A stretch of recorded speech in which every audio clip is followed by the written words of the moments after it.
Avalanche, Devils, Hurricanes here in Puckberg. Rangers, Bruins, Maple Leafs, it's a Puckberg.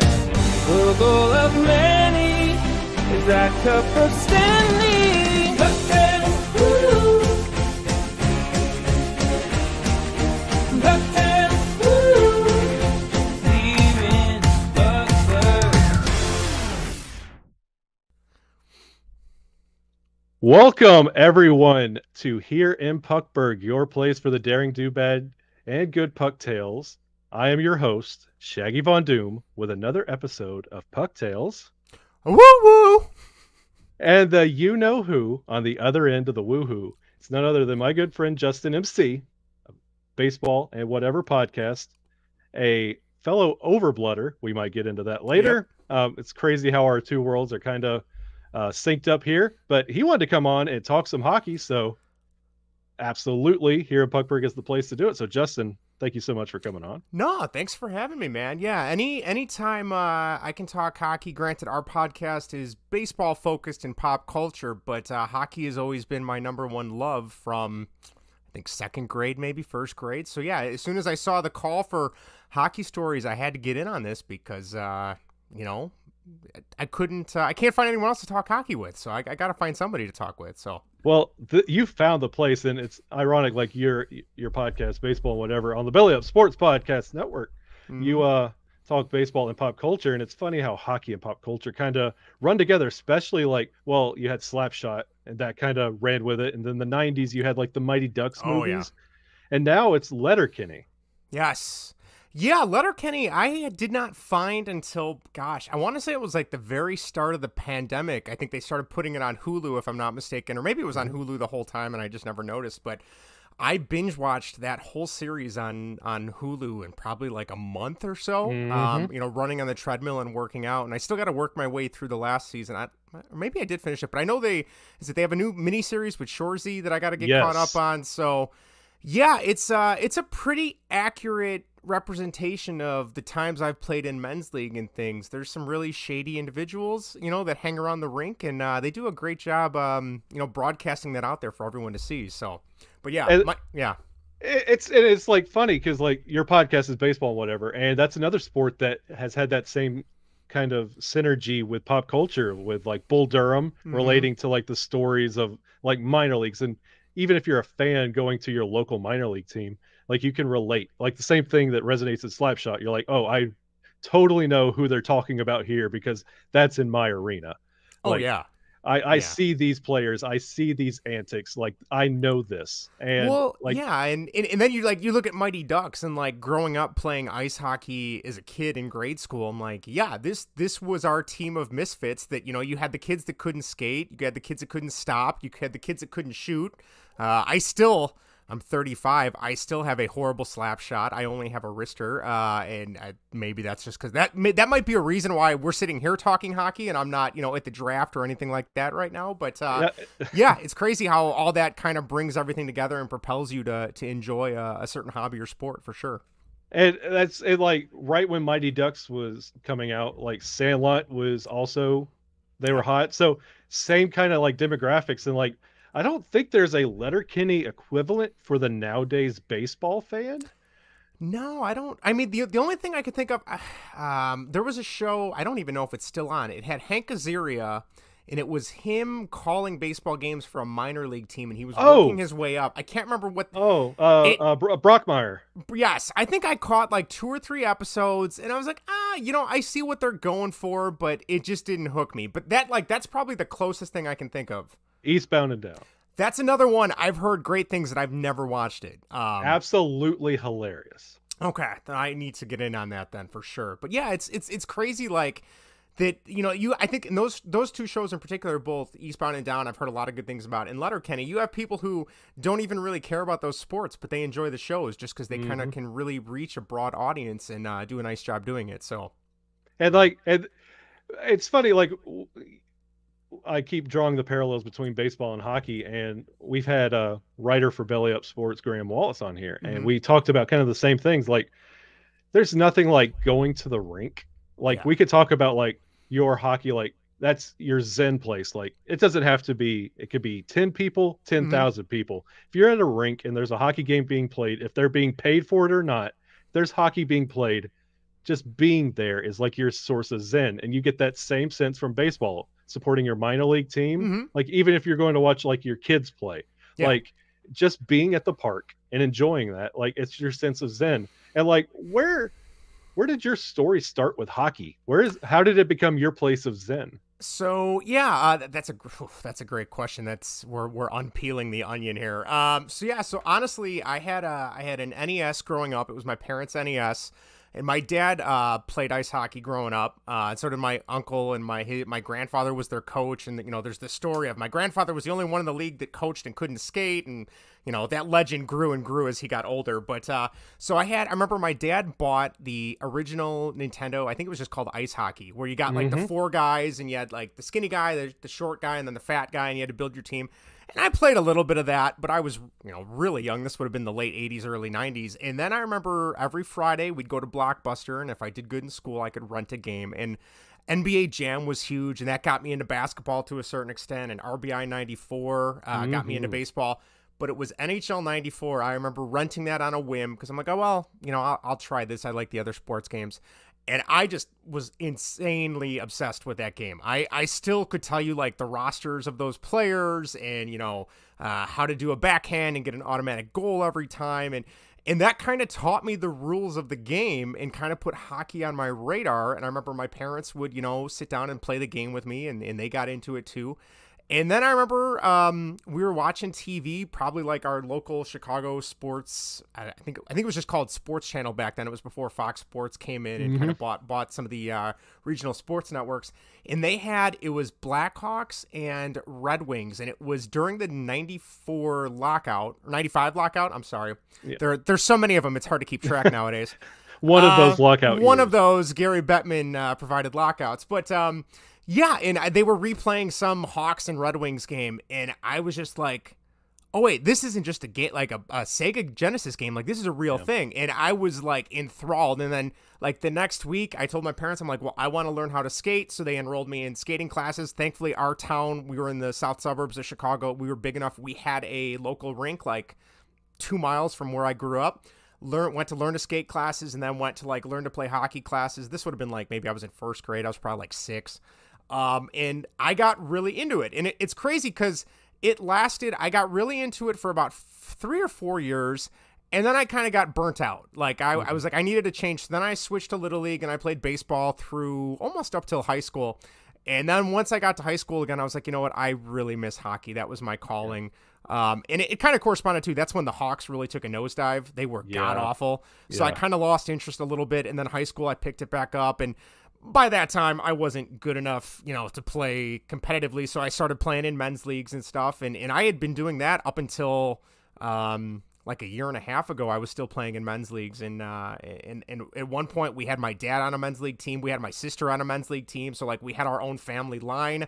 That's awesome. And so yeah, I mean that we're going on, almost 30 years of just loving hockey. But yeah, the Sega and watching some old 94, 95 lockout game is what really got me going into it. So, and it had nothing to do with Jeremy Roenick being a cheat code in NHL 94. No, he is so good he makes heads bleed. But no, I did not realize that until I got to probably college was the first time I saw the movie Swingers, and like that whole notion of him being like this legend was totally lost on me because I wasn't old enough at the time.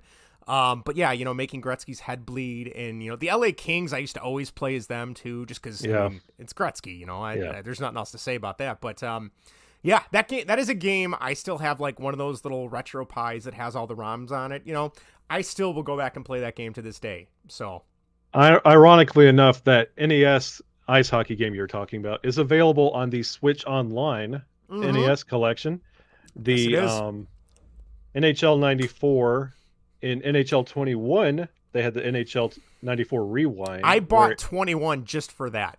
That was it's a really good mode. Yeah. Before I started like podcasting and like doing here in Puckberg and what I do with Locked On Avalanche, I was a Twitch streamer, and during the playoffs 2 years ago, I would take every series that were going on in the playoffs and play them in Oh NHL yeah, 94 for Rewind. sure.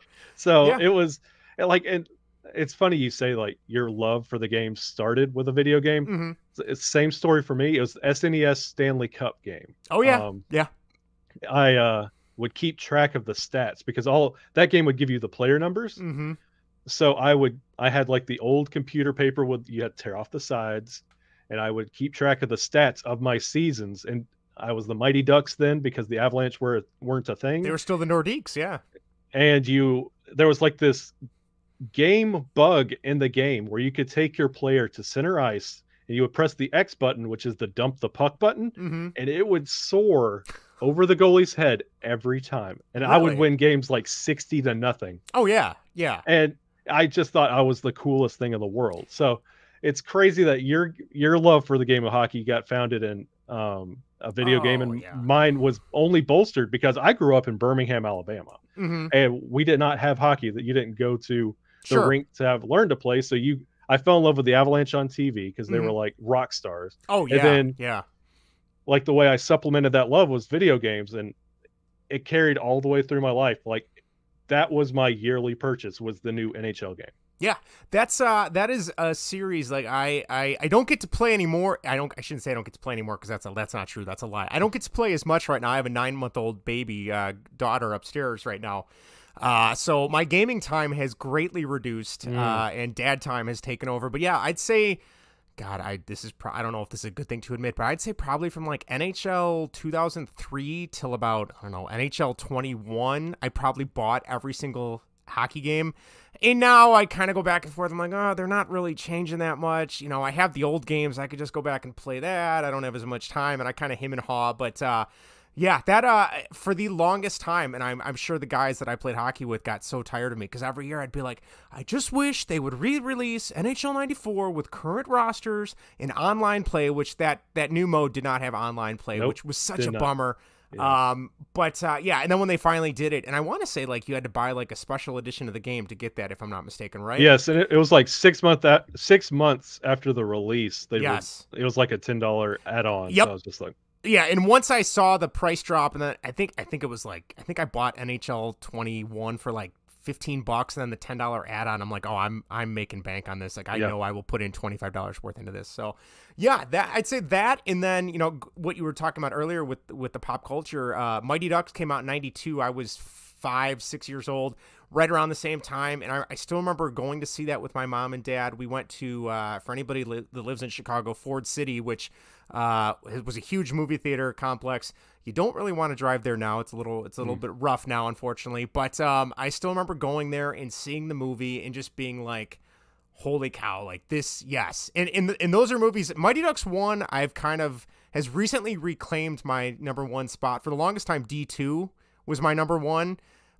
I love that jersey. I have the eggplant Mighty Ducks jersey somewhere around here. But yeah, so D2 was my favorite for the longest time, and then I kind of have a better appreciation now for D1, being an adult now and all that. But D3 could never really get on board. Never. That is, oddly enough, that is my wife's favorite one. interesting. She's not perfect. But yeah, and then I thought it was kind of cool. Obviously, the Disney Plus series came out. Was it last year? And it was okay. And I have somebody was trying to explain this to me. I had not seen the Goonies until probably about 5 years ago. So when I saw the Goonies for the first time, I'm like, that was fine. It was okay. Yeah. But I don't have that like childhood love for it like other people my age or our age.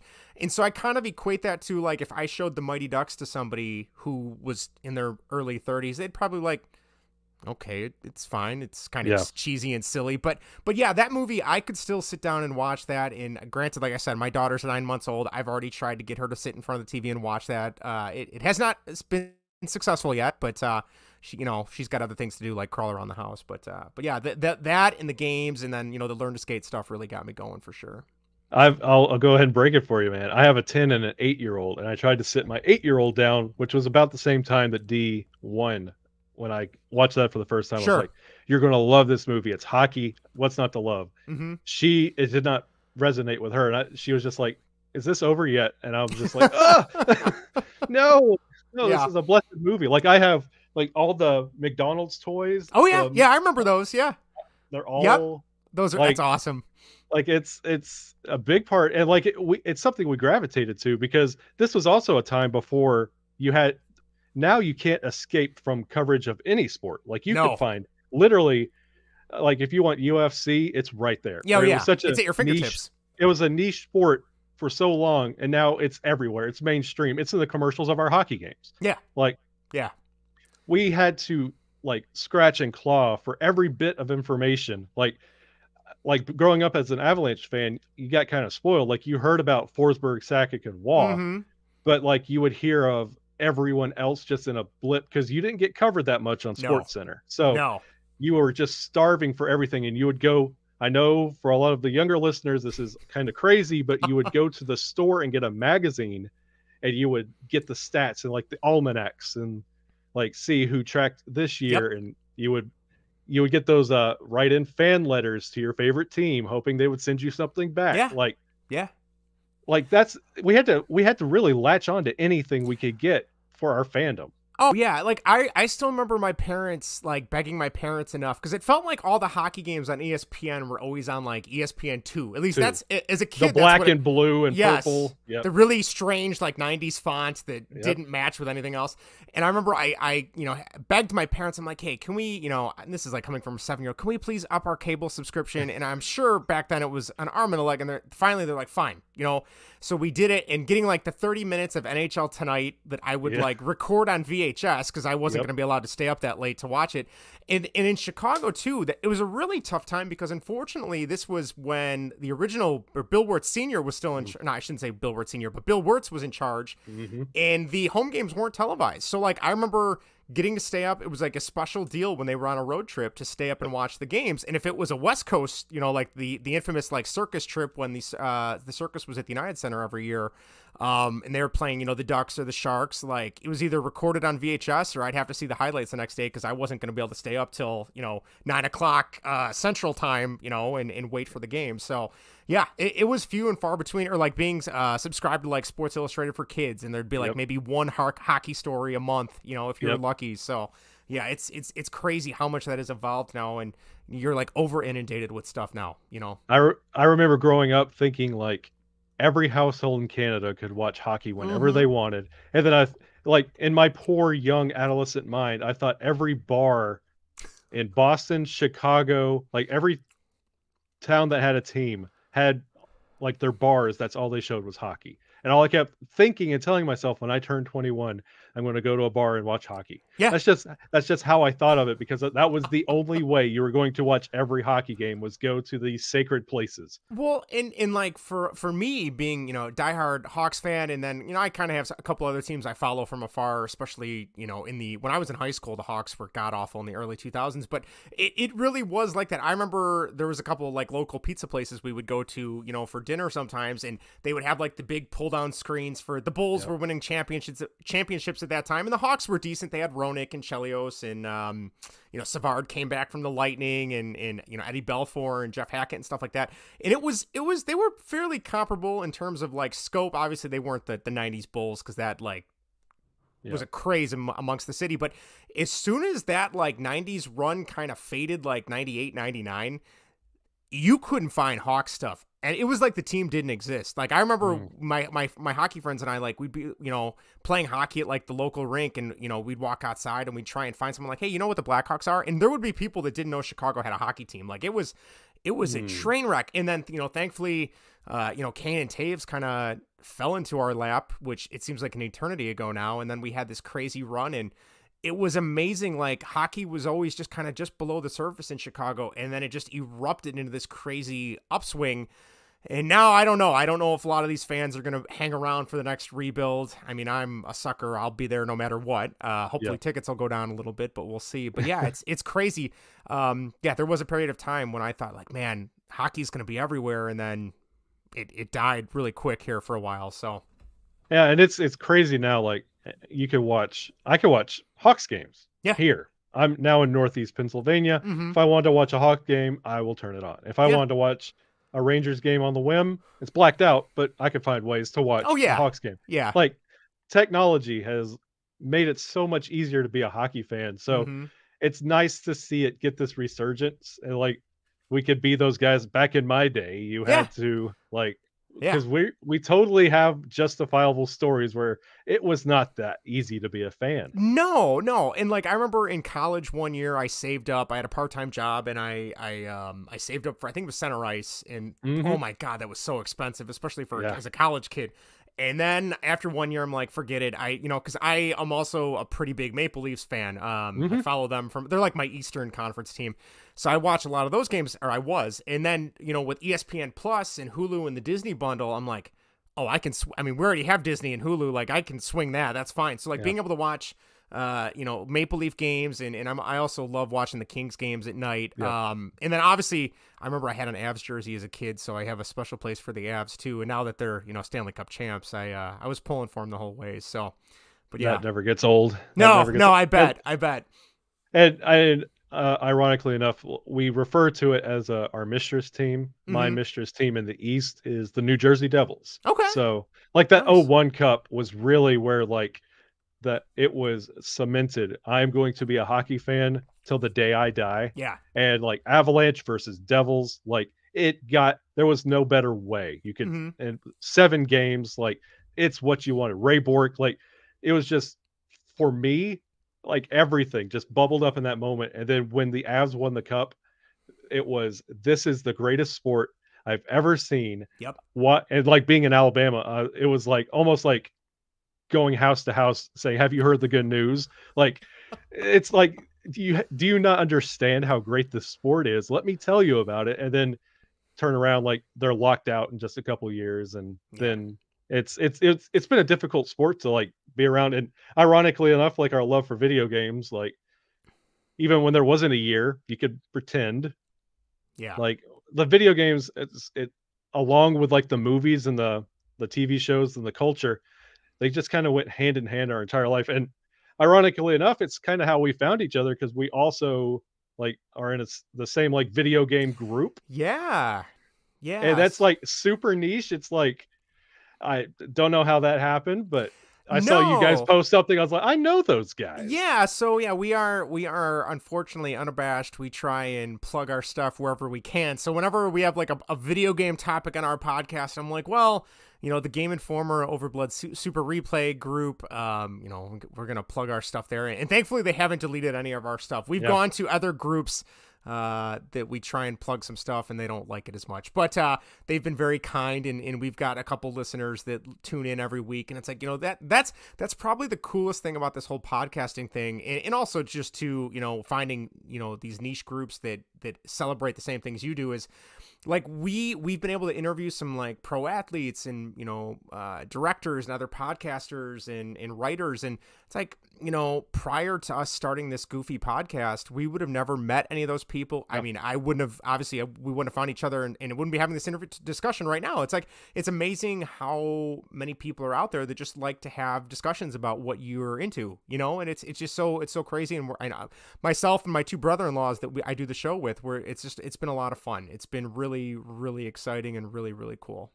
Yeah, and it's almost like we're telling our like our stories of like what we had to go through, like Yeah. all of that stuff. Like it's like, I remember I had to do this, and it's like, yeah, I had to do this, and that's you kind of bond. There's like a kinship there, Yes. and that's how like fandom has turned into. It's like a Mm-hmm. kinship. Like you've endured all this, and like especially like everything like the Hawks have been going Yep. through. Like if you find somebody else with a Hawk shirt on, you're like, Oh yeah. I got you, man. We're good. We got, Yeah. we got this. Yeah, it's and especially the Hawks too. I mean, there has not been a lot to cheer about for quite a few years, and namely all the the scandal and investigation stuff, and Rocky Wirtz constantly putting his foot in his mouth, and then it's kind of nice though, like to talk to someone else and be like, yes, you get like, okay, obviously there's the excitement of just being at the games that you enjoy. Like there's a few friends I have from college that like they were not hockey fans at all. They knew the team existed but didn't care.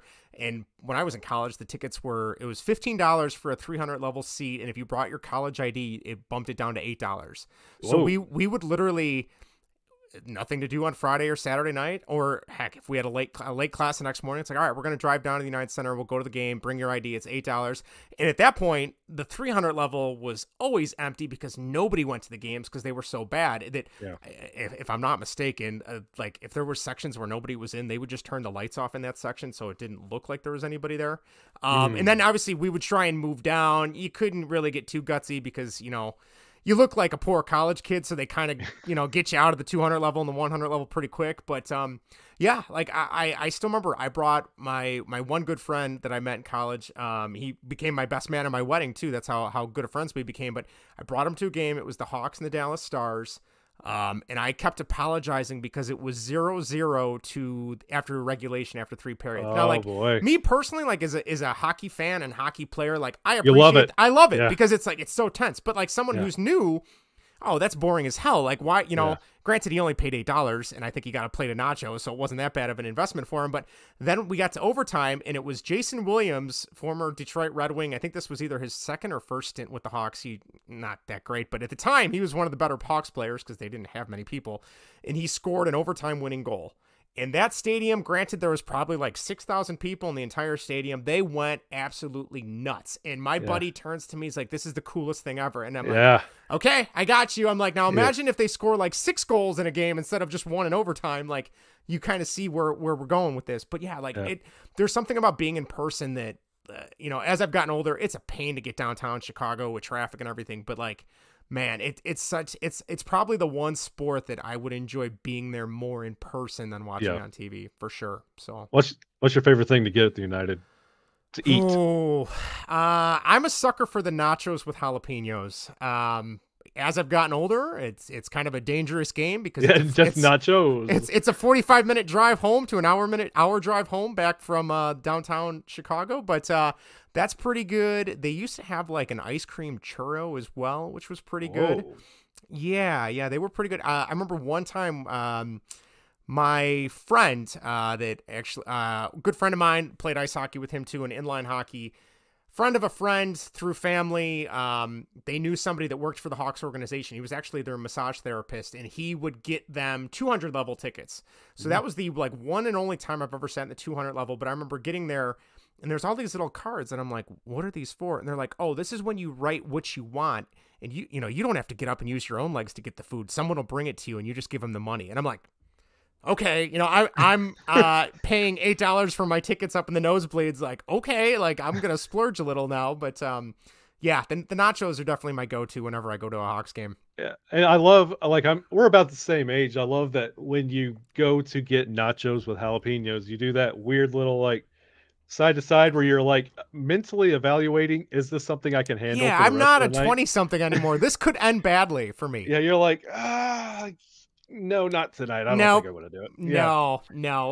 Yeah. Being, I don't know how you felt, but I felt like after I hit 30, I was still playing in a men's league, and I would be fine. For inline, I never was sore. I don't know if it was just not as bad on the knees, with the wheels and everything. But once I went back to playing ice for a while, I would feel great the day of the game. We played on Sunday nights, and then Monday till about Thursday, I was so sore. And it wasn't even a checking league, but unfortunately people are colliding on accidental checks and stuff like that. And then by Friday, Saturday, I wouldn't be sore anymore. And then the next game would be Sunday, and then I'd be sore again the whole week. And then trying to go to work and be like, why are you moving so slow? It's like, I have a problem. I play hockey on Sundays. So you wake up and you do your checklist. You like open your eyes and you're mentally evaluating what's hurting and what you're going to be favoring for the rest of the day. It's like, why do I still do this to myself? Oh yeah, because I'm a moron that likes hockey. Yes, that's why. Okay. Yeah, it's a good thing. Like, the Avalanche were in the spot that the Chicago Blackhawks are sitting in now. Right. Not to the extent of everything going on like off the ice. Sure. But, like every team has to go through a rebuild. There's not a perennial every year like this is your good team. And this is one of those good friend of the show, Beth. She is editor in chief over there at Belly Up. Yep. She's also been on here in Puckberg, told her story, and she was talking about post draft, like what do you do as the Hawks? And I'm just like, this is where you refine your fandom. Like you fall in love with the new era of Chicago. Yeah. Like this is it's rough to say goodbye to the Kane Tays era. Like Duncan Keith, like as at time of the recording, just announced his retirement today. Yep. Yep. Like the household names, like it was rough to say goodbye to Joe Sakic. Sure. Well, now he's our general manager, Right. putting us right back to where we were. For Hawks fans, like yes, it's rough to say goodbye, but it's also exciting to see that you have a leg up on the future compared to, guess what? As big of a Colorado Avalanche fan that I am, this window is going to close. Oh, and yeah. then we're going to be looking up, oh, I wish we could have built like Chicago. Yep. And Yeah. that's what has kept this game so fresh and entertaining for 100 years. It's the ebbs and flows and the Jims and Joes that get us like through hockey. And like I've low-key excited for what Chicago can build, because honestly, you guys are looking at a blank slate. Oh, it's the future is wide open, I feel like, at this point. The only move so far that I wouldn't even say I've questioned, because I kind of made peace with it prior to it happening. And I'll be curious, obviously, you know, being an Avalanche fan, what your take on it is, you know, Alex DeBrincat, I think he's 24, 25. He gets moved. You know, personally, do I think they got enough? I don't know. I would have liked to have seen maybe like one of Ottawa's prospects come back, because I know they're kind of prospect heavy, and some of them are decent, so to speak. But I just keep thinking, like, wait, say he's 24 or 25. Now, granted, you don't know if you can re-sign him, but if you can, you know, if this rebuild takes 2-3 seasons, he's still in the prime of his career. When you're ready to build back up and be a contender again, like that's the only move so far that has me kind of like, I don't know. I mean, it's over and done with. And like you said, it's a clean slate. And to a certain extent, I think, like you said, this kind of opens the doors to like, hey, the Kane and Taves era was incredible, but let's be realistic. It's time to move on. Like rip that Band-Aid. And Taves, personally, I appreciate everything he did for the team and the organization. I feel like the Chicago media and Chicago fan base, I wouldn't say they've turned on him yet, but like there's a little bit of like, okay, you're getting paid just as much as Kane. Yeah. You don't do nearly as much. Granted, I know he's a two-way player, and that's a bigger focus when you're skating back, but it's like you've been injured. You don't really produce as much. So like I'm okay with him going. Kane will be hard just because I still remember like the year he got drafted was 2007, if I'm not mistaken. And that I was like a sophomore in college, like, oh man, I'm living life, enjoying life. Yeah. And now it's like, oh God, now I'm sitting here, you know, he's almost my age. He's going to be retiring in the next 5-6 years, probably, who knows? Or maybe he'll play forever. I don't know. But, yeah, I think you're spot on in terms of just like the next wave is here because you're tapped out. There's no more you can do with this roster. So, and when it comes to like the moves like DeBrincat, yeah. With the scale of rebuild that Chicago's about to go through, you don't build around good. Yeah, it's got to build around. Yeah, you got to build around great. Yeah, you're only holding DeBrincat back and holding Chicago That's back true. if you are trying to build around DeBrincat. It's a little unfair to him, actually. Yeah, go try and find somewhere else. We're building something better, like much more. Now this is where you have to put faith in a GM, and that's where Avalanche fans have got lucky, because Joe Sakic, he's been in the trenches. He understands what a good team looks like and how you put it together. Like everybody was kind of scratching their head at letting Matt Duchene go. There was the Stasny walking away, Ryan O'Reilly. Like everybody's like, well, look, he's winning cups over here and over there. And like Matt Duchene, like he was good. What's going on? Of course, there's the smart fan base of the Avalanche said, well, I'm glad to see them go because they know. And like Grubauer walking away, like why didn't they go pay for Grubauer? They won a Stanley Cup. Yeah, it was the best thing that could have happened. Yeah. So you gotta, yes, it's I can't believe DeBrincat's gone. You have to believe in the future, because that's true. All the past that you're trying to pull back is not going to get you going anywhere forward. That's true. And the one saving grace too is like, you know what? Stan Bowman is not anywhere near this organization anymore. I personally could not stand him from the get-go. I mean, that's just me.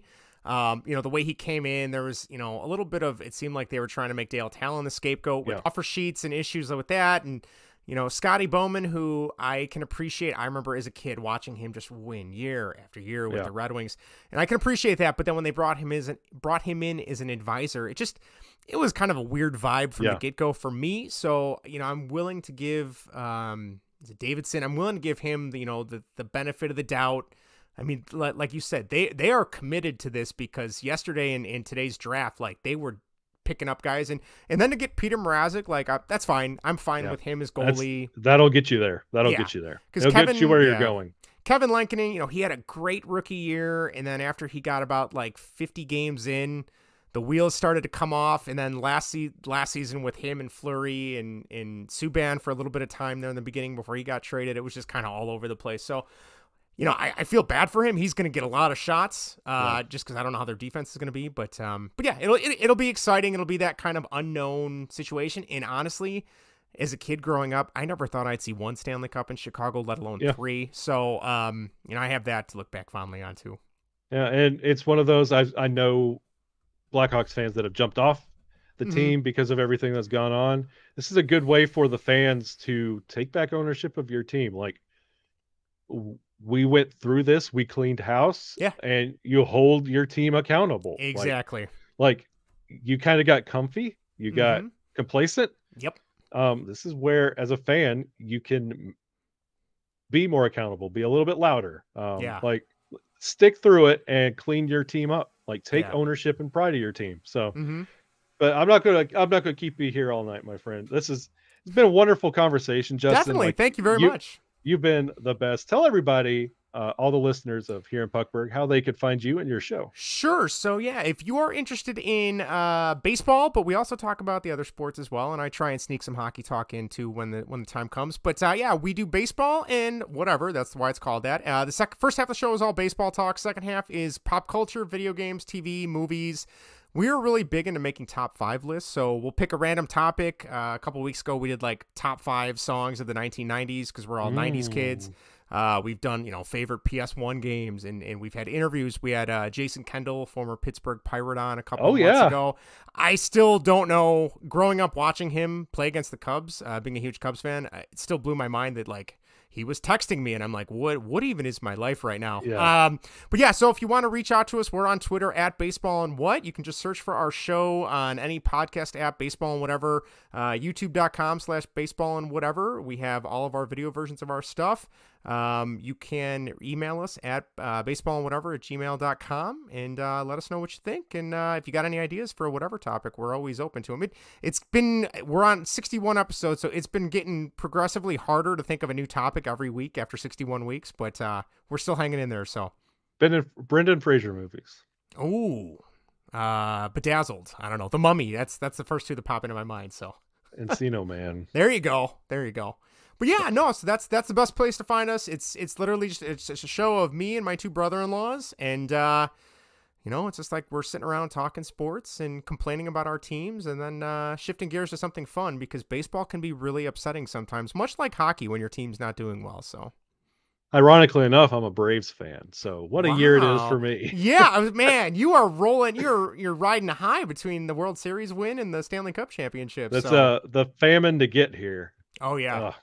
It's been a while. those 90s Brave teams, I remember them just, you know, well, the Cubs are always awful for the most part, but oh man, Maddox and Clavin and Chipper, Andrew. Smoltz, yep, the Jones brothers, and you know, Javi Lopez. You oh had god, yeah, Rafael Furcal in the 01 years. Yeah. Andre Scalaraga, Big Cat, yep. Gary Sheffield and Wright. Yeah. We had both the Uptons in the 2010s. That's right. Yeah. Yep. So yeah, those 90s sports in general is my wheelhouse, because that's when I got into all that. But yeah. Man, we could have a whole nother show about 90s baseball. My co-host over on Locked On Avalanche, Chris Maselli, he has a Delino DeShields jersey. Wow, that's a deep cut right there. That's awesome. That is incredible. We talk 90s baseball. That's where it's at. Ken Griffey Jr. winning run, one of the best games. Spot on. One of the best. Spot on. But Justin, thank you so much for coming on here in Puckberg, and to everyone listening, thank you so much for joining us. And if you have come over from the baseball whatever side, if you want to follow the show on Twitter, it's HPuckberg on Twitter, here_in_Puckberg on Instagram. You can follow us on YouTube, where we are right now. If you're listening, you could see me and Justin talking. I'm wearing a D1 Mighty Ducks jersey, so I paid $8 for it. Nice. But I would like to thank everybody for coming by and listening. Please go support and follow Justin and all the incredible work they're doing over there. And we will wrap up the episode by dedicating this whole episode to Peepo. Peepo, live on. Overblood. Oh God, I'm waiting for my PS5 Overblood remake, so we'll see what happens. I have the PS1 version of Overblood. I have the physical copy. I cannot find Overblood 2. When I do, That might be for the best. Oh man, that game's rough. oh, I want to get my hands on the game so bad, but again, before we go into Overblood talk, thank you everybody for listening, and we will see you next week here in Puckberg.